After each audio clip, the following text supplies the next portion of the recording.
Hello everyone, আমি তানিয়া চলে এসেছি তোমাদের সাথে একটা নতুন ভিডিও শেয়ার করতে। তো দেখে নিশ্চয়ই বুঝতে পারছো আমি হাতের মধ্যে একটা আই লুক করার চেষ্টা করছি। সেটা কিভাবে করছি সেটা তোমরা ভিডিওটা লাস্ট পর্যন্ত দেখলেই বুঝতে পারবে।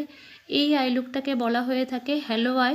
সেটা কিন্তু তোমরা ব্রাইডালের ক্ষেত্রে করতে পারো বা কোনো পার্টি লুকের ক্ষেত্রে করতে পারো। ব্রাইডাল বা পার্টি লুক যেটাই করো সেক্ষেত্রে তোমরা তোমাদের পছন্দ মতো কালার নিয়ে করতে পারো। আর এই আই লুকটা করার ক্ষেত্রে তোমাকে মাথায় রাখতে হবে, শুধু এই আই লুকটা না, প্রত্যেকটা আইশ্যাডো অ্যাপ্লাইয়ের ক্ষেত্রে মাথায় রাখতে হবে অ্যাপ্লাইয়ের সাথে সাথে যেন ব্লেন্ডিংটাও সুন্দর মতো হয়। আমি এটা ব্রাউন ও ইয়েলো শেড দিয়ে বানিয়েছি, সাথে একটা উইংস আইলাইনার পরানোর চেষ্টা করেছি। সেটা তোমরা তোমাদের পছন্দ মতো পরাতে পারো। তো ভিডিওটা লাস্ট পর্যন্ত দেখো এবং জানিও কমেন্টে তোমাদের এটা কেমন লেগেছে। ফিরে আসছি এরকমই কোনো নতুন একটা ভিডিও নিয়ে। So bye bye.